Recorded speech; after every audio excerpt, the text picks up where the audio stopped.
तो दोस्तों मैं आप लोगों के सामने इकोनॉमिक्स का 5 सेट लेकर आने वाला हूं, जिसमें से मैं आज आपके सामने बात करने वाला हूं सेट 1। इसके बाद बाकी और 4 सेट जो हमारा है वो आप लोगों को एग्जाम हॉल घुसने से पहले पहले आप सभी को देख लेना चाहिए, चाहे वो ऑब्जेक्टिव का हो चाहे वो सब्जेक्टिव का हो। मेरे दोस्तों ये पांचों सेट को आप लोगों को अच्छी तरह से कंप्लीटली देखना चाहिए। जो भी स्टूडेंट्स आर्ट्स कॉमर्स साइंस कोई भी बैकग्राउंड से रिलेटेड है ये आपको देखना अति आवश्यक है। साथ ही साथ इस बात को भी याद रखिए, जैसे मैंने आप लोगों को इंग्लिश कोर में 5-5 सेट मैंने आप लोगों को प्रोवाइड किया हूं मेरे भाई, इसी तरह से अब हमारा इकोनॉमिक्स में चलने वाला है 5-5 सेट जो आपके एग्जाम के according top of the most important question होगी मेरे शेर सरनियों। तो जितना ज्यादा हो सके आप लोग अपने अपने दोस्तों को शेयर करें ताकि उनको भी पता चल सके कि आखिर हमारा इकोनॉमिक्स में किस प्रकार से क्वेश्चन पूछे जाने वाले हैं। मेरे दोस्तों सबसे पहले मैं आप लोगों को बताना चाहूंगा कि जो भी स्टूडेंट्स अभी तक हमारे मिसाइल क्लासेस के आपको डाउनलोड करके हमारा ऑनलाइन टेस्ट सीरीज को ज्वाइन नहीं किए, फटाफट अभी मेरे दोस्तों आप लोग वीडियो को रोक के सबसे पहले आप इस कोर्स को यानी यहाँ ज्वाइन करेंगे। 99 रुपया वाला जो कोर्स है जहां पे मेरे शेर सरनियों दिन रात आप लोगों का ऑनलाइन टेस्ट सीरीज चलाया जा रहा है, और ये ऑनलाइन टेस्ट सीरीज झारखंड में पहली बार स्टार्ट हो रही है। झारखंड के सारे स्टूडेंट्स एग्जाम दे रहे हैं, मैं चाह रहा हूं कि आप भी आकर इसमें एग्जाम दे और अपनी तैयारी को मजबूत बनाए, मात्र 99 रुपया में ऑल सब्जेक्ट का। तो आइए सर बात करते हैं। सबसे पहला जो आपके क्वेश्चन है मैं एक सब्जेक्टिव क्वेश्चन दिखाने वाला हूं जो आपके एग्जाम के अकॉर्डिंग मोस्ट इंपॉर्टेंट है। मेरे भाई ये क्वेश्चन को स्टूडेंट्स क्या करते हैं ना, रट्टा लगाते हैं। मुझे उम्मीद है कि आप भी रट्टा लगाए होंगे, लेकिन रट्टा नहीं लगाना। देखिए मेरे भाई डायरेक्ट टैक्स और इनडायरेक्ट टैक्स में क्या डिफरेंट है। ये हमारा डायरेक्ट टैक्स है, ये हमारा इनडायरेक्ट टैक्स है। मेरे भाई देखिए क्या डिफरेंट है, आप लोगों को कितना सुंदर तरीके से मैं बताऊंगा, मरते दम तक आप लोग नहीं भूलोगे भाई। देखिए कहता है कि प्रत्यक्ष कर यानी हमारा डायरेक्ट टैक्स वह टैक्स है, डायरेक्ट टैक्स वह टैक्स है जो जिस व्यक्ति पर लगाया जाता है वह व्यक्ति उसे ही उसका भार उठाता है। जैसे हम पर डायरेक्ट टैक्स लगाया गया तो मुझे ही इसका भार उठाना पड़ेगा, कोई और व्यक्ति का नहीं। समझ पा रही है ना, ये मुझे खुद से जाकर भरना होगा कि हमें टैक्स देना है। ठीक है, जैसे एग्जांपल मैं दे रहा हूं कि मैं जमीन खरीदा हूं, जमीन का टैक्स लगा तो मुझे सरकार के घर में मुझे खुद चल कर जाना होगा और उसे हमें जमा करना होगा। ये हमारा डायरेक्ट टैक्स हुआ। समझ पा रही है ना, याद रखना है प्रत्यक्ष कर वह कर है जो जिस व्यक्ति पर लगाया जाता है वह व्यक्ति ही उसका भार उठाता है। यही अगर मैं बात करूं अप्रत्यक्ष कर में, तो अप्रत्यक्ष कर में जिस व्यक्ति को यह कर चुकाना होता है वह इस कर के बोझ को दूसरा व्यक्ति पर टाल सकता है। और अप्रत्यक्ष कर क्या होता है ना कि देखिए मेरे पर लगाया गया, मैं बोलूंगा कि मैं घर में नहीं हूं, मेरे भाई मेरे बदले में जाकर जमा कर देंगे, चलेगा? बोलेगा हाँ यही तो है हमारा इनडायरेक्ट टैक्स। वो कहेंगे यही तो है हमारा इनडायरेक्ट टैक्स। यानी डायरेक्ट टैक्स जिस व्यक्ति पर लगाया जाता है उसका भार उसे खुद उठाना पड़ता है। इनडायरेक्ट टैक्स की मैं बात करूं तो इनडायरेक्ट टैक्स वह टैक्स है जिस व्यक्ति पर लगाया जाता है, अगर वह नहीं भी गए तो मेरे दोस्तों वो दूसरे व्यक्ति को भेजकर अपना काम निकाल सकते हैं। ये हमारा इनडायरेक्ट टैक्स हो गया। ठीक, दूसरा पॉइंट में बात करते हैं प्रत्यक्ष का अनिवार्य भुगतान होता है। प्रत्यक्ष टैक्स जो होती है, हमारा जो डायरेक्ट टैक्स होता है ये हमारा कंपलसरी है, एनी हाउ आपको देना होगा। अगर आप नहीं देते हैं तो आपके घर में पुलिस आ जाएगी। ये है सर हमारा डायरेक्ट टैक्स का पावर, ये आपको एनी हाउ देना होगा। जैसे आपने जॉब कर रहे हैं, आपका सैलरी 50,000 है, मेरे दोस्तों टैक्स में कट गया आपका 3,000 4,000 जो भी टैक्स के रूप में कट गया, ये हमारा डायरेक्ट टैक्स होती है जो हमारे सैलरी से ही कट जाती है। समझ में आ रही है ना। आइए सर इनडायरेक्ट टैक्स में बात करते हैं। व्यक्ति संबंधित वस्तु नहीं खरीदने पर बच सकता है, और इसमें अगर हम वस्तु खरीदें तो टैक्स लगेगी, वस्तु अगर हम नहीं खरीदें तो टैक्स नहीं लगेगा। समझ में आ रही है ना, इसमें वस्तु अगर हम खरीदें तो टैक्स लगेगी, नहीं खरीदे तो नहीं लगेगा टैक्स। ये है सर हमारा इनडायरेक्ट टैक्स। बात करते हैं तीसरा पॉइंट में, यह प्रगतिशील कर होते हैं जैसे आयकर, निगम कर, संपत्ति कर, ये प्रगतिशील कर होती है। मतलब ये जो हमारा होता है कर मेरे शेर सरनियों, ये कर वो कर है जो बिल्कुल आपको जमा करने के लिए जाना नहीं होगा, बल्कि मेरे दोस्तों आपके अकाउंट से ही खुद ब खुद कट जाएगी, और ये आपका अनिवार्य है कि आपको यानी हाँ भुगतान करना पड़ेगा। अगर मैं बात करूं इनडायरेक्ट टैक्स का, यह प्रगतिशील कर नहीं है। जैसे उत्पादन शुल्क, सीमा शुल्क, मैं बॉर्डर पर गया तो टैक्स लगेगी सड़क का, अगर बॉर्डर पर नहीं गया, देखे ना भाई टूल टैक्स लेते हैं, आप लोग सुने होंगे ना, टूल टैक्स लेते हैं। हमें बॉर्डर पर गया, बॉर्डर मतलब मेरे दोस्तों क्रॉस किया, एक राज्य से दूसरे राज्य में जब क्रॉस करते हैं तो पैसा लगता है टूल टैक्स, तो पैसा लिया, अगर हम नहीं गए तो मेरा पैसा बच गया, ठीक है। इसके बाद हम सेवा कर, गुड्स कर, यानी कोई सामान खरीदे तो टैक्स देगा, टैक्स देंगे, अगर सामान नहीं खरीदे तो टैक्स नहीं देंगे। ये सर हमारा डायरेक्ट और इनडायरेक्ट टैक्स। मेरे दोस्तों मेरे पास तो ऑलरेडी बहुत सारा हमारा क्वेश्चन है। देखिए ये क्वेश्चन आपका 2025 में पूछेगा ही पूछेगा मेरे भाई। इसको देखिए, निम्नलिखित तालिका से मांग की कीमत लोच की गणना करें।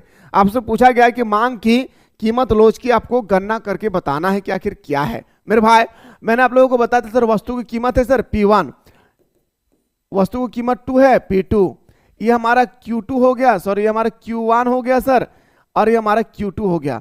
और मैंने आप लोगों को फॉर्मूला बताया था कि वस्तु की कीमत लोच, याद रखना है, कीमत लोच याद रखना है मेरे भाई। कीमत लोच की मैंने फॉर्मूला बताया था, क्या, डेल्टा Q अपन डेल्टा P मैंने बताया था, इनटू P अपन Q। मैंने आप लोगों को बताया था, ये फॉर्मूला था सर हमारा। मैंने आप लोगों को शानदार तरीके से बताया था ना कि डेल्टा Q अपन डेल्टा P अपन Q, मैंने आप लोगों को शानदार तरीके से बताया था। अब सर हमारा P तो पता चल गया, Q तो पता चल गया, लेकिन मुझे डेल्टा पता नहीं चल रहा। तो डेल्टा पता करने के लिए सबसे पहले आपको डेल्टा निकालना पड़ेगा। देखिए मेरे भाई, जैसे मैं निकाल रहा हूं डेल्टा P निकाल रहा हूं, तो डेल्टा P निकालने का फॉर्मूला आता है P2 माइनस P1। P2 कितना दिया है सर हमारा 6, माइनस कितना दिया है 8, बराबर कितना आ गया -2, यानी डेल्टा P हमारा निकल गया कितना मेरे भाई, तो बताएंगे सर -2 हमारा निकल गई है। अब बात करते हैं सर हमारा डेल्टा Q, क्या बात करेंगे मेरे भाई, डेल्टा Q इक्वल टू होता है Q2, इस तरह से लिखना होगा, डायरेक्ट कभी नहीं कर रहे हैं तो मार्क्स कट जाएगी। Q2 कितना दिया है मेरे शेर सरनियो, तो बताएंगे सर Q2 हमारा दिया है 42 और Q1 दिया हमारा 32, मतलब इस तरह से करेंगे तो कितना आ जाएगा मेरे भाई, तो डेल्टा हमारा आ जाएगी सर Q इक्वल टू हमारा 10। चलिए सर शानदार तरीके से समझ में आ गया। अब कीमत लोच को इंग्लिश में बोलते हैं elasticity of demand equal to delta Q। Delta Q का मान दिया है सर 10, डेल्टा P का मान अभी हम लोग जस्ट निकाले 2, और P का मान हमारे लोग निकाले 8, और Q का मान निकाले हम लोग कितना भाई 32। शानदार तरीके से काटेंगे भाई, 2 5 10, 8 4 32, यानी मेरे भाई इस तरह से मैं बोल सकता हूं सर 5/4। 5/4 को जब हम लोग डिवाइड करेंगे तो क्या आएगा मेरे भाई, याद रखना है, डिवाइड करेंगे तो 1.25 आएगी, क्या आएगी 1.25। और मैंने आप लोगों को कहा था कि अगर पॉजिटिव में आंसर आए तो उसको नेगेटिव में कन्वर्ट करना है, जो नेगेटिव में आए उसको पॉजिटिव में कन्वर्ट करना है। हमारे पास क्या आया है भाई, तो बताएंगे सर हमारे पास आया है क्या, नेगेटिव में। क्यों, क्योंकि हमें यहाँ पे -2 निकाले, याद रखना, सॉरी भाई यहाँ पे -2 था, तो यह -2 है सर, माइनस को मैं छोड़ दिया हूं तो हमारा पॉजिटिव में आंसर आकर खड़ा हो गया। इस तरह से हमारा आंसर होगा 1.25। आंसर बनाने के समय इस बात को ध्यान रखना है कि पॉजिटिव में आए तो नेगेटिव में आंसर देना है, नेगेटिव में आए तो पॉजिटिव में। हमारा आंसर नेगेटिव में था तो मैंने आंसर किस में दिया, पॉजिटिव में। इस तरह से बहुत सारे क्वेश्चन है मेरे भाई जो आपके एग्जाम के अकॉर्डिंग मोस्ट इंपॉर्टेंट बनेंगे। मैं पहले आप लोगों को 5 सेट जो तैयार किया हूं, ये 5 सेट को पहले मैं कंप्लीटली आप लोगों को करवा देता हूं, फिर हम लोग सब्जेक्टिव क्वेश्चन में भी आएंगे। पहला क्वेश्चन है सर माइक्रो, जिसका अर्थ होता है छोटा, निम्नलिखित में से कौन सी भाषा से उद्भव हुई है। माइक्रो का मतलब क्या होता है मेरे दोस्तों, एकदम छोटा, क्या होता है छोटा। तो ये कौन सी भाषा से इसका उत्पत्ति हुई है, तो बताएंगे सर ग्रीक भाषा से हुआ है। और अच्छा लगे ना मेरे भाई तो जरूर ये कमेंट सेक्शन में मेंशन करें कि जल्दी से सेट 2 लेकर आएं। और मेरे एक बात याद रखिएगा मेरे भाई, जब आप लोगों के लिए मैं इतना मेहनत कर रहा हूं तो आप लोगों का फर्ज बनता है कि वीडियो को लाइक करके जाए मेरे भाई, ठीक है। बहुत मेहनत कर रहा मेरे दोस्त, वीडियो को बिना लाइक किए प्लीज ना जाए भाई। और कमेंट सेक्शन में जैसे आपको अच्छा लगे, बुरा लगे, भला लगे, कमेंट जरूर कीजिएगा, ठीक है। अगला है जिसके अनुसार अर्थशास्त्र मानव कल्याण का विज्ञान है। किसके अनुसार अर्थशास्त्र मानव कल्याण का विज्ञान है, यह आपसे कहा गया, तो बताएंगे सर मार्शल के अनुसार। किसके अनुसार मेरे भाई, मार्शल 3 है। पूछा गया कि अर्थव्यवस्था को वर्गीकृत किया जा सकता है, आखिर हम अपने अर्थव्यवस्था को कैसे वर्गीकृत कर सकते हैं, आपसे पूछा गया है।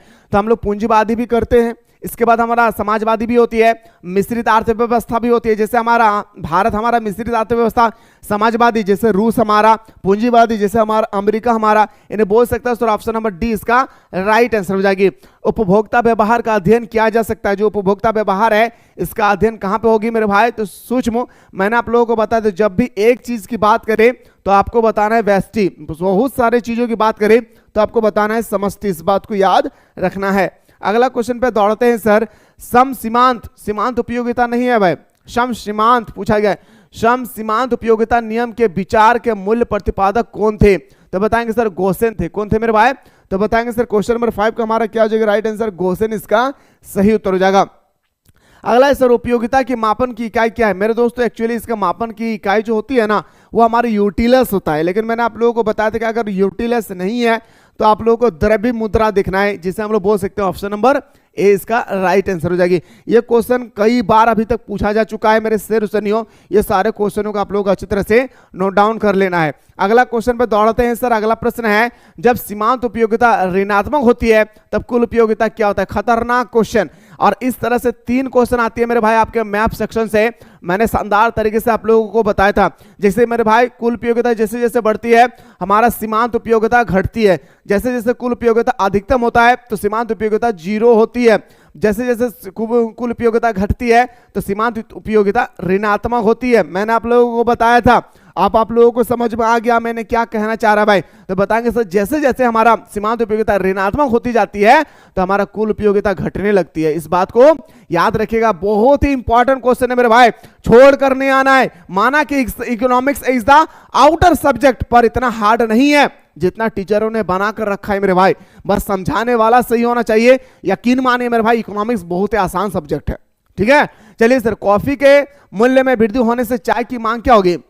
चलिए भाई, मार्केट में कॉफी का दाम बढ़ गया तो लोग कॉफी पिएंगे। अभी बताइए मेरे दोस्तों, अगर आपके इलाके में प्याज का दाम ज्यादा बढ़ जाएगा तो आप प्याज ज्यादा खरीदेंगे? नहीं, आप क्या खरीदेंगे? आलू। बोलेंगे ना भाई आलू खाओ। इसी तरह से मेरे भाई कॉफी के मूल्य में वृद्धि होने से चाय की मांग बढ़ जाती है। लोग ज्यादा से ज्यादा किसका डिमांड करेंगे? अरे देखो ना कॉफी का दाम बढ़ गया है, हम लोग चाय पिएंगे। समझ में आ रहा है ना? ऑप्शन ए हमारा सही उत्तर हो जाएगी। अगला है किस प्रकार की वस्तु की मांग बेलोचदार होती है? मेरे भाई क्वेश्चन नंबर 9 आपसे पूछा गया है कि किस प्रकार की वस्तु का मांग जो होती है बेलोचदार होता है मेरे भाई? तो बताएंगे जीवन की अनिवार्य वस्तु। अनिवार्य वस्तु का मतलब होता है कि हमें चाहिए ही चाहिए, इसके बिना हमारा दिन गुजारा नहीं जा सकता है, जैसे आटा, चावल, गेहूं। समझ रहे हैं ना?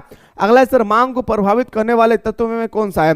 मांग को प्रभावित करने वाले इनमें से कौन सा तत्व है? तो बताएंगे सर एक हमारा कीमत है, आय में परिवर्तन है, उपभोक्ता की रुचि है। अच्छा नहीं समझ में आया सर मांग को प्रभावित करने वाले क्या है सर? इसके बारे में थोड़ा सा सुनिए, वीडियो को स्किप मत कीजिए।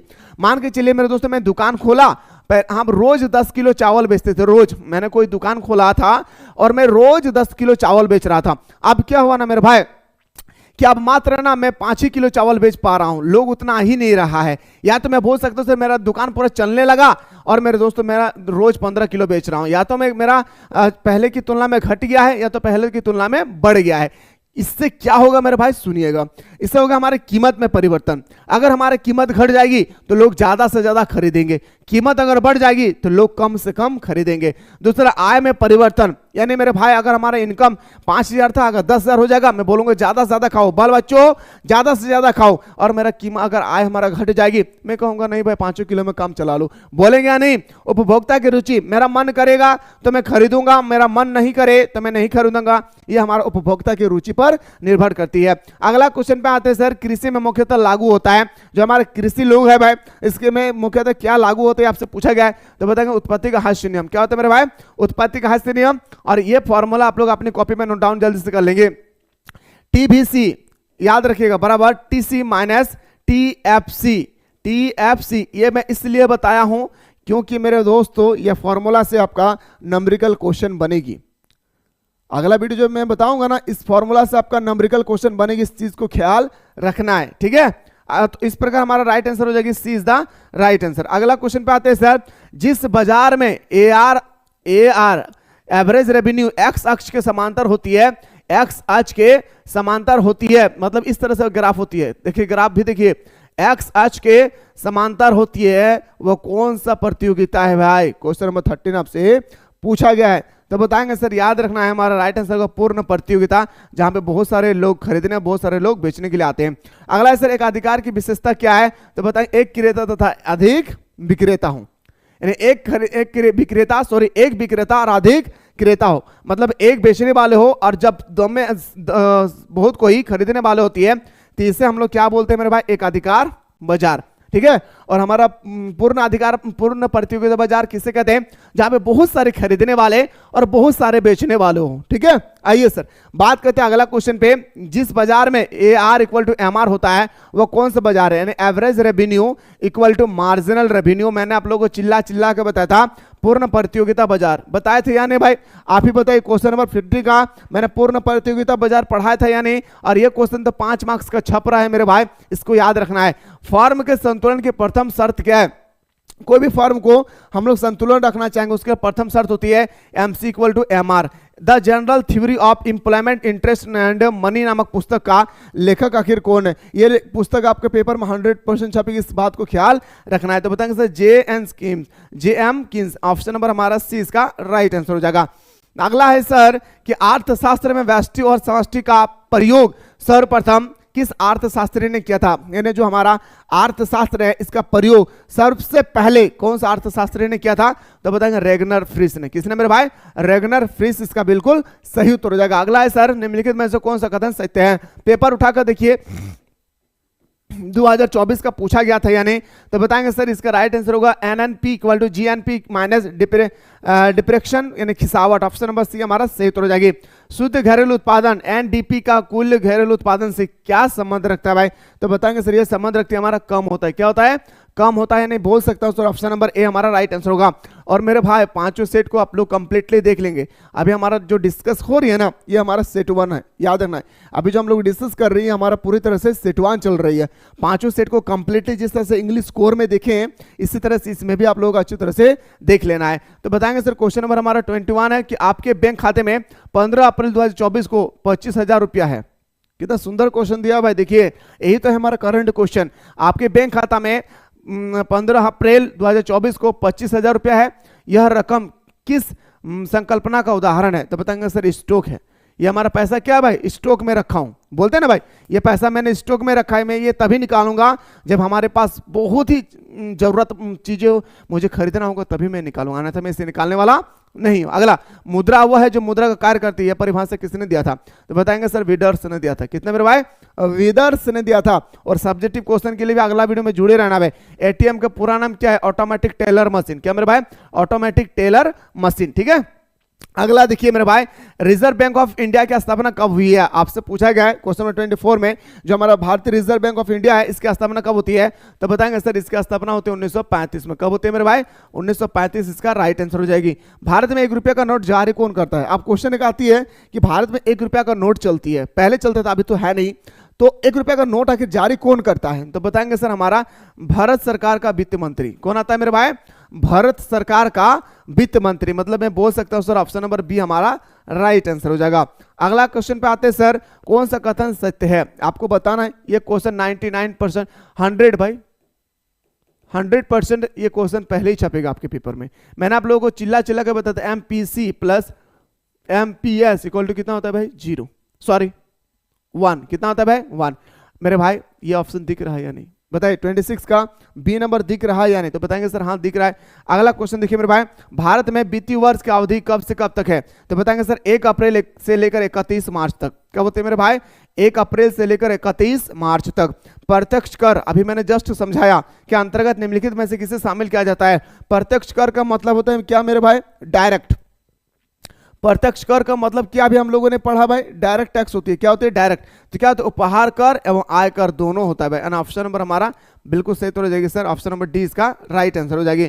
भुगतान संतुलन का अंतर्गत आती है भाई, भुगतान संतुलन के अंतर्गत आखिर कौन आता है, क्वेश्चन नंबर आपसे पूछा गया मेरे भाई, इसको थोड़ा सा गौर कीजिएगा, ठीक है। ये सब क्वेश्चन बार बार आखिर पूछा जाता है कि 26, 27, 28 के बाद हमारा 29, याद रखना 28 के बाद जो हमारा आते हैं मेरे भाई 29 आपसे पूछा गया है कि बताइए मेरे दोस्तों कि भुगतान संतुलन के अंतर्गत आते हैं कौन, तो बताएंगे सर हमारा एक आता है सर हमारा दृश्य मध्य और अज्ञात मध्य, यानी सॉरी अज्ञात मध्य नहीं होगा भाई, ये अदृश्य मध्य, यानी ऑप्शन नंबर हमारा D इसका राइट आंसर हो जाएगी। व्यापार संतुलन के अंतर्गत आता है, व्यापार संतुलन के अंतर्गत क्या आता है, वस्तु का आयात और निर्यात को जब हम लोग माइनस करते हैं और मेरे दोस्तों जब हमारा 0 बैलेंस बचती है तो इसी को हम लोग बोलते हैं क्या, व्यापार संतुलन। तो इस प्रकार से मेरे भाई आप लोग देख सकते हैं कि मैंने आप लोगों को इस तरह से पूरे सेट 1 को पूरा बेहतर बेहतर तरीके से मैं अपने तरफ से पूरा सुंदर तरीके से कंप्लीटली करवाया। इसी तरह से अगर आप लोग चाहते हैं कि जल्दी से यहाँ पे सेट 2 बता दीजिए, यहाँ पे जो आपका लिखा हुआ है ये सेट 2 देखना चाहते हैं। साथ ही साथ इतने सारे जो मैंने आप लोगों के लिए सब्जेक्टिव क्वेश्चन लाया हूँ, ये सारे सब्जेक्टिव क्वेश्चन को भी आप लोग एक एक करके अगर देखना चाहते हैं तो एक बार आप लोग कमेंट सेक्शन में कमेंट करेंगे मेरे भाई, मैं आप लोगों को सारे वो क्वेश्चन करवाने की कोशिश करूंगा जो आपके एग्जाम के अकॉर्डिंग मोस्ट इंपॉर्टेंट है। पर आप लोग शेयर करना ना भूले। फिलहाल बात करते हैं नेक्स्ट वीडियो में।